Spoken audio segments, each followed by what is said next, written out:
नमस्कार बच्चों, कैसे हैं आप सब? आशा करती हूँ आप सभी अच्छे होंगे, स्वस्थ होंगे, खुश होंगे और अपनी पढ़ाई भी अच्छे से कर रहे होंगे। तो जैसा कि आप सभी जानते हैं, मैं हूँ आपकी हिंदी की अध्यापिका और मैं स्वागत करती हूँ आप सभी का आईसीटी वर्चुअल क्लासरूम में। और आज हम यहाँ पर एकत्रित हुए हैं पढ़ने के लिए क्लास 9th की हिंदी। क्लास 9th की हिंदी में हमने अपने लास्ट सेशन में यहाँ पर पद परिचय जिससे जो हमारा संबंधित टॉपिक था पूरी तरह से कंप्लीट कर लिया था और साथ ही हमने संज्ञा सर्वनाम जो पद परिचय था उनका भी यहाँ पर एक बार रिवीजन कर लिया था। और उसमें मैंने काफी सारे आपको होमवर्क पे भी दिए थे एग्जाम्पल्स कि आप इनको होमवर्क में करके लाएंगे, इनका पद परिचय देंगे आप इन शब्दों का। और देखिए जो बाकी टॉपिक है उसमें क्रिया विशेषण, संबंध बोधक, समुच्चय बोधक, विस्मय आदि बोधक, वो सभी आपने घर पर रिवाइज करने हैं और साथ ही फिर से उनका जो कोई भी डाउट हो उनसे रिलेटेड वो आपने यहाँ पर शेयर करना है। तो आज हम उसी क्रम में यानी कि अपने हिंदी व्याकरण के ही क्रम में आगे बढ़ते हुए एक नया टॉपिक यहाँ पर ले रहे हैं जिसका नाम है कारक। देखिए कारक क्या होते हैं, कारक किसे कहते हैं, आज हम यहाँ पर ये सीखेंगे। तो सबसे पहले आपने देखा होगा कि जब हम वाक्य में कुछ शब्द तो संज्ञा होते हैं, कुछ शब्द सर्वनाम होते हैं, कुछ शब्द आपके क्या होते हैं, क्रिया होते हैं, कुछ विशेषण होते हैं। और इसी तरह से आपने देखा इन्हीं शब्दों से मिलकर बनते हैं वाक्य। और वाक्यों में आपने देखा होगा कि कुछ जो वाक्यों को जोड़ने वाले या शब्दों को जोड़ने वाले कुछ शब्द होते हैं जिन्हें हम कहते हैं कारक। ठीक है, जो आपस में क्या करते हैं, वाक्यों को जोड़ते हैं। और एक तरह से अगर आप देखेंगे कि इनके बिना आपका जो वाक्य होता है वो पूरी तरह से निरर्थक होता है, यानी कि वाक्य का अर्थ आप पूरी तरह से नहीं समझ सकते। तो कारक बहुत ही ज्यादा महत्वपूर्ण होते हैं, लेकिन अब यहाँ पर हम देखेंगे कारकों के भेद साथ में। तो कारकों के भेद कितने प्रकार के होते हैं और किस किस तरह से होते हैं, ये सारी चीजें हम देखेंगे। तो चलते हैं स्मार्ट बोर्ड की तरफ, शुरू करते हैं अपने आज का सेशन। सभी बच्चे बिल्कुल रेडी हो जाइए कॉपी पेन पेंसिल लेकर और बिल्कुल ध्यान से पढ़ेंगे और साथ ही समझने का प्रयास भी करेंगे। तो हमारा टॉपिक है कारक, जो कि हम यहाँ पर नोट करेंगे, यहाँ पर लिखेंगे सबसे पहले कि कारक किसे कहते हैं या कारक क्या है। ठीक है, नोट कीजिए, हमारा टॉपिक है कारक। ठीक है, तो यहाँ पे अब देखिए सबसे पहले हम कहते हैं कि संज्ञा या सर्वनाम के जिस रूप से वाक्य का संबंध दूसरे वाक्य के साथ या दूसरे शब्द के साथ जाना जाता है। ठीक है, दूसरे वाक्य का संबंध किसी दूसरे शब्द के साथ जाना जाए उसे कारक कहते हैं। अब देखिए यहाँ पर क्या होता है कि जो संज्ञा और सर्वनाम शब्दों का वह रूप होता है जिसका सीधा संबंध किससे होता है, क्रिया से होता है। किससे होता है, सीधा संबंध क्रिया से होता है। तो यानी कि ये क्रिया की एक तरह से कार्य करने वाले यानी कि कर्ता की भूमिका को निभाता है। और साथ ही आप यहाँ पर देखेंगे कि किस तरह से इसीलिए वह कारक कहलाता है। ठीक है, क्योंकि वो कर्ता की भूमिका को निभाता है तो इसीलिए वो कारक कहलाता है।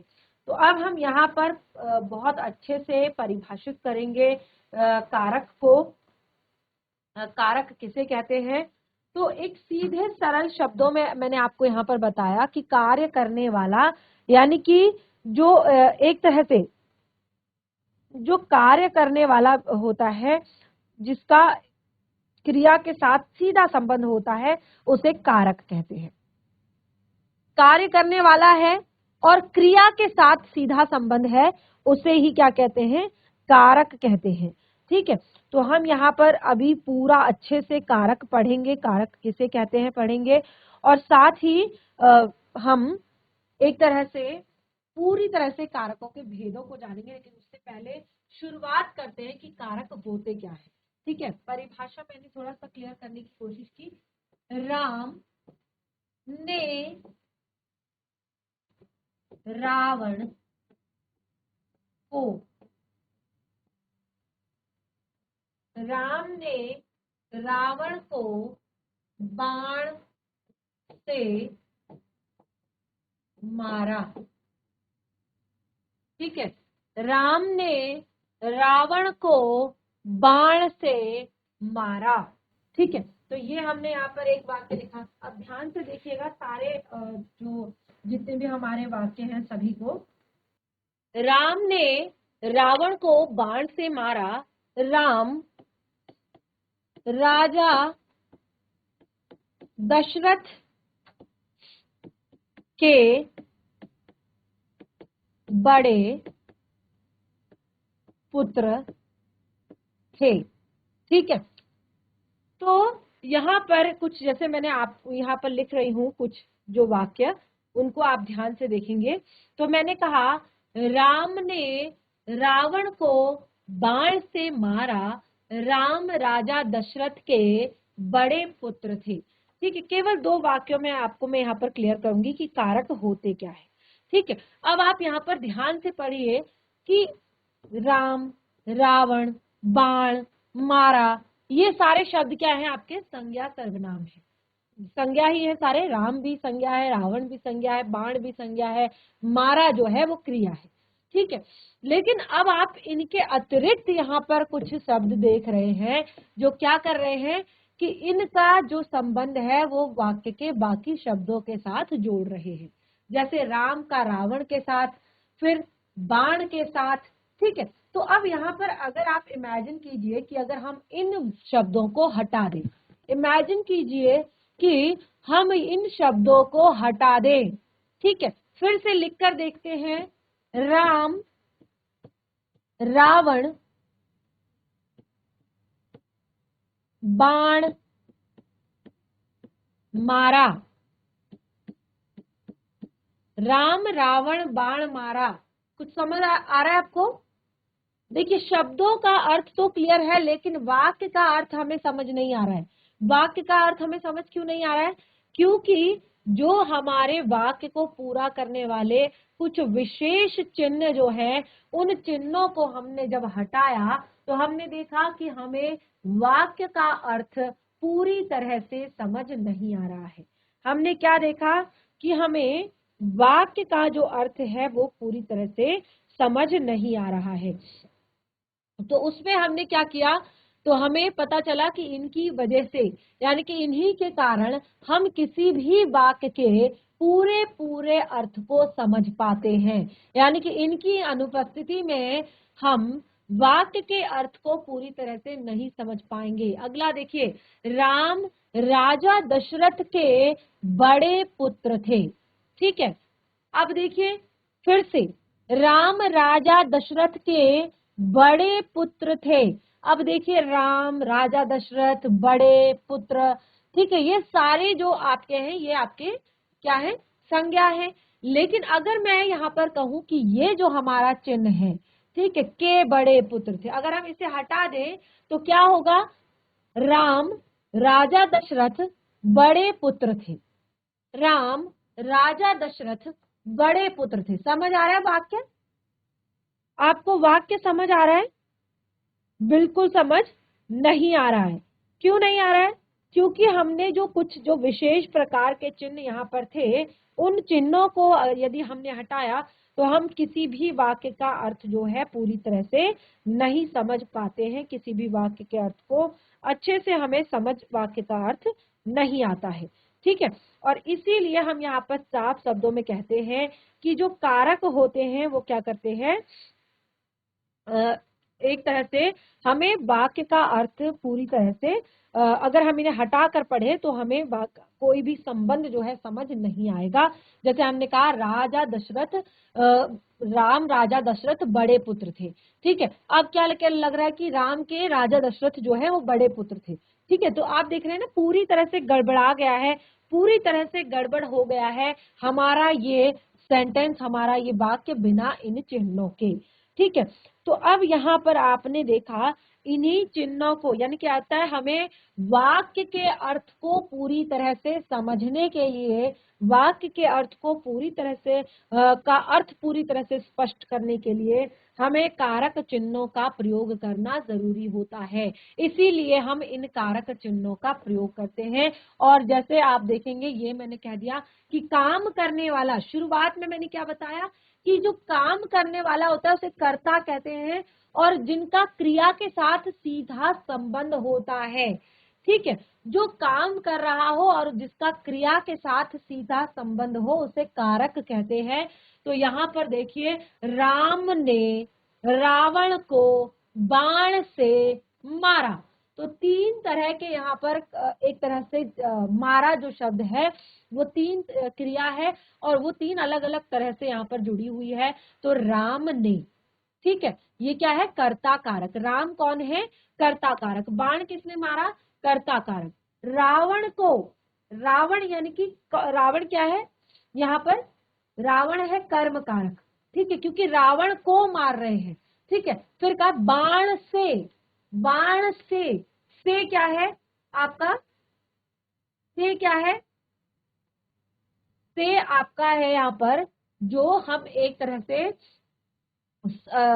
जो हम यहाँ पर क्या कर रहे हैं, साधन, एक तरह से साधन है एक रावण को मारने का, ठीक है। तो तीन तरह के यहाँ पर अलग अलग हमने देखा कि कारक चिन्हों का प्रयोग हुआ है और फिर हमने कहा राम राजा दशरथ के बड़े पुत्र थे। तो इस तरह से यहाँ पर को, से, के, ने, ये सारे जो है क्या है, क्रिया के साथ संबंध प्रकट कर रहे हैं। और देखिए आप क्लियरली देख रहे हैं कि यदि हम इनको हटाकर पढ़ते हैं तो हमें वाक्य में प्रयुक्त जो संज्ञा और क्रिया शब्दों का जो आपस में संबंध है वो समझ नहीं आएगा और उससे क्या होगा, वाक्य का अर्थ पूरी तरह से हमें स्पष्ट नहीं होगा।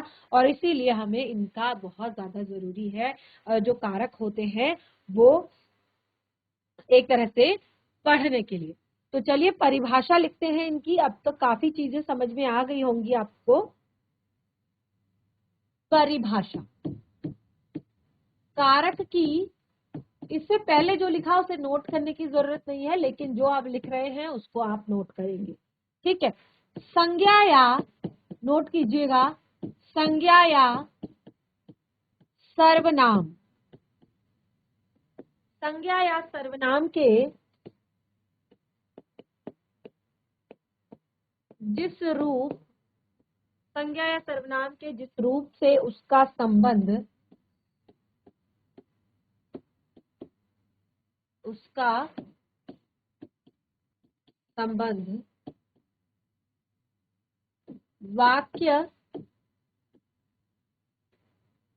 की क्रिया से, ठीक है, उसका संबंध वाक्य की क्रिया से जाना जाए,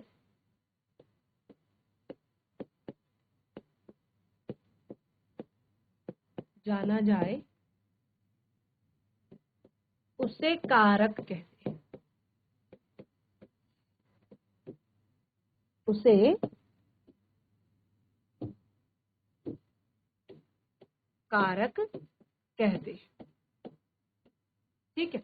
तो ये आप सबसे पहले नोट कीजिए कि उसे कारक कहते हैं। अब देखिए कारक को प्रकट करने के लिए, अब यहाँ पर पहले तो मैंने बता दिया कि संज्ञा या सर्वनाम के जिस रूप से उसका संबंध वाक्य की क्रिया से जाना जाता है उसे कारक कहते हैं। लेकिन एक और बहुत जरूरी चीज कि कारक को प्रकट करने के लिए, अब देखिए ध्यान दीजिएगा, ये सबसे मेन चीज है, कारक को प्रकट करने के लिए, कारक को प्रकट करने के लिए जिन चिन्हों, जिन चिन्हों का प्रयोग, अब देखिए कारक को दिखाने के लिए, कारक को शो करने के लिए जिन चिन्हों का प्रयोग किया जाता है, किया जाता है, कारक को प्रकट करने के लिए जिन चिन्हों का प्रयोग किया जाता है उसे कारक की विभक्तियां, उसे कारक की विभक्तियां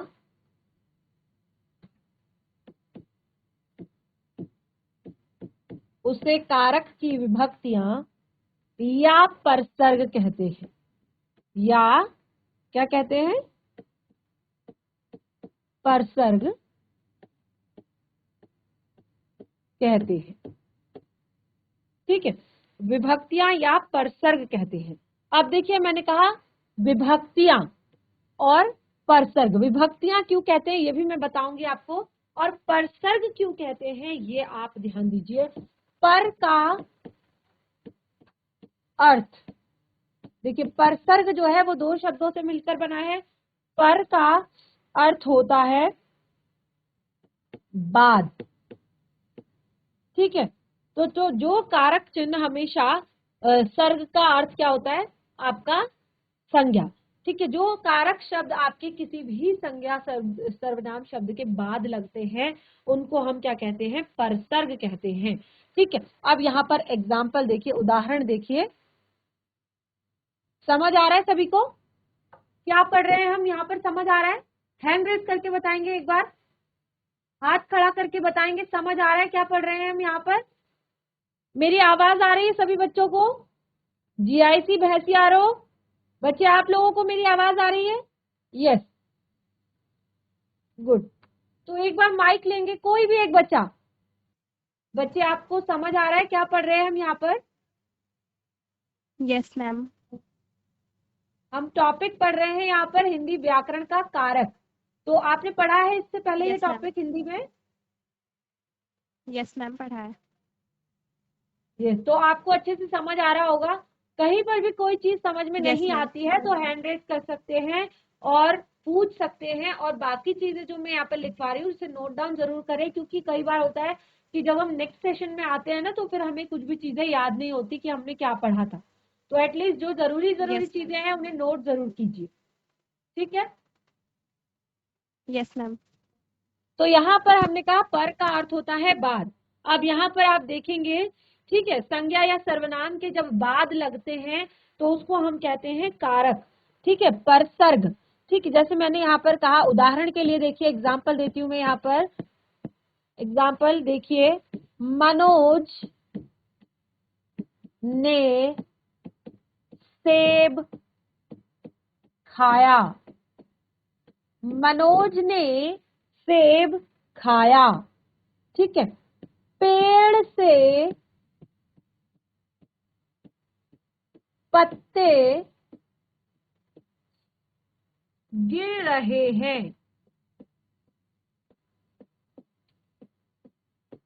पेड़ से पत्ते गिर रहे हैं। शिक्षक छात्रों को पढ़ा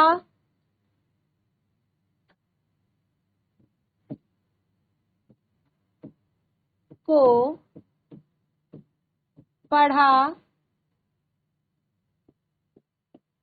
रहे हैं, ठीक है।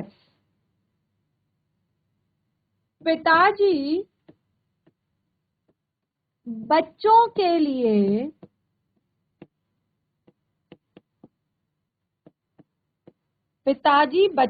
लिए फल लाए।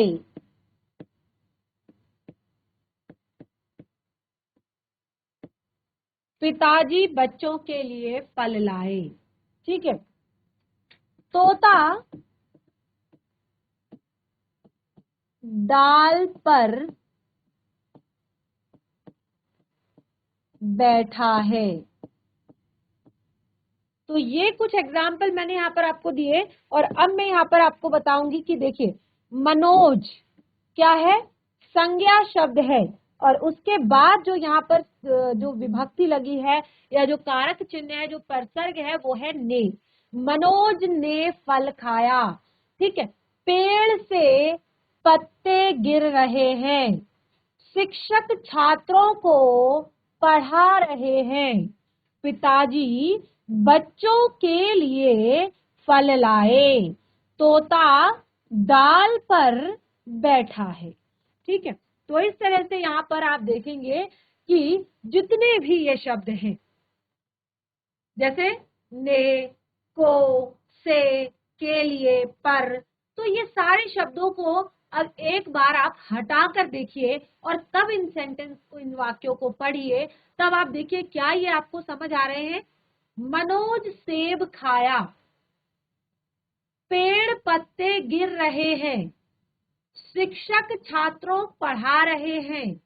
पिताजी बच्चों फल लाए। तोता डाल बैठा है। तो यहाँ पर जब जब भी हम इनको बिना इन शब्दों के यानी कि बिना इन चिन्हों को के हम यदि इनको पढ़ेंगे तो हमें संज्ञा तथा क्रिया का आपस में जो संबंध है, जैसे मनोज सेब खाया, कोई चीज समझ नहीं आ रही है कि क्या खाया क्या किया, पेड़ पत्ते गिर रहे हैं, ऐसा लग रहा है पेड़ अलग है और पत्ते अलग गिर रहे हैं, शिक्षक छात्रों पढ़ा रहे हैं, तो ऐसा लग रहा है कि शिक्षक छात्रों का कोई संबंध नहीं है और पढ़ा रहे हैं वो अलग ही चल रहा है। ठीक है, तोता दाल बैठा है, तो बिल्कुल भी यहाँ पर क्लियर नहीं हो रहा है। पिताजी बच्चों फल लाए, ऐसा लग रहा है आपको बताया जा रहा है कि बच्चों पिताजी जो है वो फल लाए।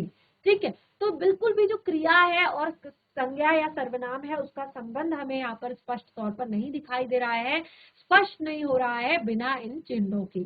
तो इन्हीं चिन्हों को हम कहते हैं कारक चिन्ह, जो संज्ञा या सर्वनाम के जिस रूप से उसका संबंध वाक्य की क्रिया से जाना जाए उसे कहते हैं कारक। ठीक है, तो ये परिभाषा अब यहाँ पर आपको क्लियर हो गई होगी और एग्जाम्पल भी अब आपको यहाँ पर क्लियर हो गए होंगे। और अब देखिए आगे जो है उसके बाद जो सबसे मेन चीज आती है वो आती है, क्योंकि अब आप यहाँ पर देख रहे हैं तो देखिए हमने यहाँ पर क्या देखा कि जितने भी हमने वाक्य लिखे हैं, मनोज ने पेड़ से छात्रों को बच्चों के लिए डाल पर, ठीक है, तो इस तरह से हम देख रहे हैं जितने भी हमारे वाक्य हैं उन सभी वाक्यों में जो कारक चिन्ह है वो अलग अलग है, यानी कि जो विभक्तियां जो लगी हुई है, जो परसर्ग लगे हुए हैं वो सारे के सारे अलग अलग हैं। और इसी के आधार पर, इसी के कारण हमने यहाँ पर बताया कि कारक के 8 भेद होते हैं। ठीक है, ये नोट करेंगे, कारक के 8 भेद होते हैं, कारक के भेद। ठीक है, फिर लिखेंगे कारक के 8 भेद होते हैं। अब कौन कौन से 8 भेद होते हैं वो आप देखेंगे, कारक के 8 भेद। सबसे पहले देखिए मैं आपको बताती जाऊंगी, तीनों चीज हम नोट करेंगे यहाँ पर, इससे आपको सारी चीजें अच्छे से क्लियर हो जाएंगी। तो पहला हम लिखेंगे यहाँ पर कारक, नोट कीजिए कारक। ठीक है, उसके बाद आप लिखिए उसकी विभक्ति या परसर्ग, जो भी आप उसको लिखना चाहते हैं, विभक्ति चिन्ह, विभक्ति चिन्ह। और तीसरा है आपके उसके लक्षण क्या है।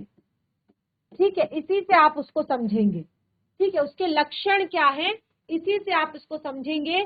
तो सबसे पहले देखिए हमने क्या किया, कारक कौन सा है। ठीक है, उसके बाद उसकी विभक्ति चिन्ह, उसका विभक्ति क्या है, ये चीज आपने याद भी करनी है। तो इसको सारे बच्चे नोट करेंगे अपनी कॉपी में, क्योंकि नेक्स्ट सेशन में मैं सबसे पहले आपसे कारकों की विभक्तियां ही पूछने वाली हूँ। ठीक है, तो इस टेबल को जरूर नोट कर लीजिएगा अपनी नोटबुक में। तो कारक सबसे पहला है आपका कर्ता कारक, नोट कीजिएगा कर्ता कारक। तो कर्ता कारक की विभक्ति क्या है, ने। कर्ता कारक की विभक्ति क्या है, ने। और लक्षण इसके क्या है, क्रिया करने वाला। ठीक है, जो क्रिया करने वाला होता है उसे ही हम क्या कहते हैं, कर्ता कहते हैं। ठीक है, अगला है दूसरा आपका कर्म कारक। दूसरा क्या है, कर्म कारक। तो कर्म कारक की विभक्ति क्या होती है, को। कर्म कारक की विभक्ति क्या होती है, को। और ये क्या होता है, कर्म क्या होता है, जिस पर क्रिया पड़े, यानी कि जिस पर क्रिया हो रही है उसे हम कर्म कारक कहते हैं। ठीक है, उसके बाद है करण कारक। करण कारक, और नोट करेंगे नेक्स्ट सेशन में सबकी विभक्तियां पूछूंगी। करण कारक से या के द्वारा, से या के द्वारा, ठीक है। और अब देखिए ये जो से है आपका, ये कैसा है, साधन, यानी कि जिस साधन से, साधन या माध्यम लिख देती हूं आप लोगों के समझने के लिए, से क्रिया की जाए, जिस साधन अथवा जिस माध्यम से क्रिया की जाए उसे क्या कहते हैं, हम कारक कहते हैं, करण कारक, ठीक है। करण यानी कि से या द्वारा, तो इसका मतलब आप साधन कह सकते हैं या माध्यम कह सकते हैं। अगला है संप्रदान कारक, नंबर 4, संप्रदान कारक। संप्रदान कारक क्या होता है, संप्रदान कारक की विभक्ति क्या होती है, को, ठीक है, और के लिए, को और के लिए, दो विभक्ति होती हैं। अब देखिए जिसके लिए क्रिया हो, जिसके लिए, ठीक है, जिसके लिए क्रिया हो, जैसे हमने कहा ना, अध्यापिका छात्रों को पढ़ा रही हैं, ठीक है, पिताजी बच्चों के लिए फल लाए, तो ये सब इन्हीं के उदाहरण है, ठीक है। तो अब क्या है, संप्रदान कारक क्या है, जिसके लिए क्रिया हो, जिसके लिए क्रिया हो रही हो।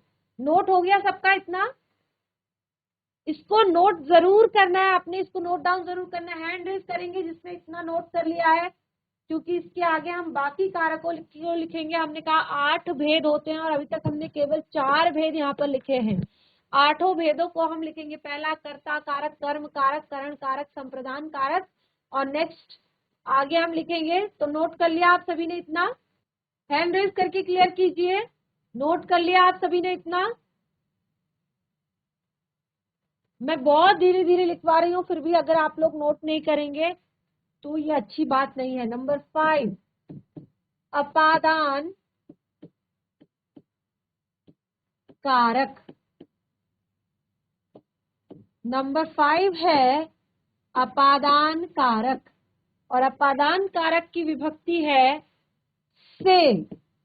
और अभी अभी आपने देखा कि यहाँ पर जो हमारा एक से था वो करण कारक के लिए था, लेकिन ये है हमारा पृथकता के लिए, यानी कि वो साधन बोधक था, और ये हमारा है पृथकता के लिए। जहां पर पृथकता का भाव हो, अलग होने का भाव हो, तो उसे हम कहते हैं आपका अपादान कारक। उसे क्या कहते हैं हम, अपादान कारक। अभी मैं इसमें आपको एग्जाम्पल दूंगी जब हम ये एक एक करके पढ़ेंगे यहाँ पर, ठीक है। पृथकता का भाव, और साथ ही इसके लक्षण क्या होते हैं, बिल्कुल वही सेम चीज आप यहाँ पर लिखेंगे, जहां अलग होने का भाव हो, जहां अलग होने का भाव हो, जहां अलग होने का भाव हो, ठीक है। उसके बाद आता है हमारा नंबर 6, संबंध कारक। नंबर 6 है संबंध कारक। क्या होता है संबंध कारक का चिन्ह, संबंध कारक का चिन्ह होता है का, के, की, रा, रे, री, काके की, रारे री, मामे मी, ठीक है। काके की, रारे री, मामे मी, ये है इसके चिन्ह। और इससे क्या होता है, जिससे संज्ञा का अन्य शब्दों के साथ संबंध पता चलता है। जैसे अगर मैं कहूं राजा का पुत्र, ठीक है, राजा का पुत्र, मेरी पुस्तक, ठीक है, तो ये यहाँ पर आपको क्या करते हैं, दूसरे शब्दों के साथ तो काके की रारेरी जिससे संज्ञा का अन्य पदों के साथ संबंध ज्ञात होता है। ठीक है, माइक को अपने पास रखिए। जिससे संज्ञा का अन्य पदों के साथ संबंध ज्ञात हो। ठीक है, हमें क्या पता चलता है इससे? संबंध ज्ञात हो। अगला है हमारा अधिकरण कारक। नोट कीजिए इसको फटाफट। अधिकरण कारक। अधिकरण कारक का चिन्ह है में और पर।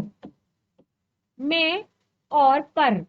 और इसका जो एक तरह से लक्षण है वो बताता है क्रिया के होने का आधार, यानी कि जहां पर क्रिया हो रही है, ये क्रिया के होने के आधार को बताता है। ठीक है, उसके बाद नंबर 8 है हमारा संबोधन बोधक। संबोधन बोधक। अब देखिए, संबोधन बोधक का कारक चिन्ह क्या होगा? हे, अरे। ठीक है, और इसे क्या होता है? जिससे संबोधित किया जाता है। जिससे क्या होता है? जिससे संबोधित। संबोधित यानी कि किसी को बुलाना। संबोधित किया जाए। ठीक है, तो ये हमने 8 के 8 कारक चिन्हों को यहाँ पर लिख लिया है। और आज का जो आपका होमवर्क है, पहले तो आप इसको अच्छे से नोट कीजिए, और उसके बाद आपका होमवर्क भी यही है कि आप इनको अच्छे से घर से पढ़कर आएंगे। यानी कि सारे जो 8 के 8 कारक चिन्ह हैं और उनकी जो विभक्तियां हैं उनको पढ़कर आएंगे। फिर इसको यहाँ पर अच्छे से इनका प्रयोग हम सीखेंगे कि कैसे हम कर्ता कारक की विभक्ति का प्रयोग करते हैं, कैसे हम करण कारक की विभक्ति का प्रयोग करते हैं, कैसे हम बाकी विभक्तियों का प्रयोग करते हैं। तो इस तरह से आज हमने यहाँ पर हिंदी व्याकरण के एक महत्वपूर्ण टॉपिक को यहाँ पर शुरू किया है और इस पर हम डिस्कस कर रहे हैं। तो इसको घर पर जाकर आप एक बार रिवाइज कीजिए जितना भी पढ़ा है, और कोई भी यदि इसमें डाउट होता है तो उसे नेक्स्ट सेशन में जरूर क्लियर कीजिए। बाकी इस टॉपिक को आगे हम कंटिन्यू करेंगे और भी जानकारियां इस टॉपिक से रिलेटेड हम यहाँ पर लेंगे। तब तक के लिए धन्यवाद। आपका दिन शुभ हो।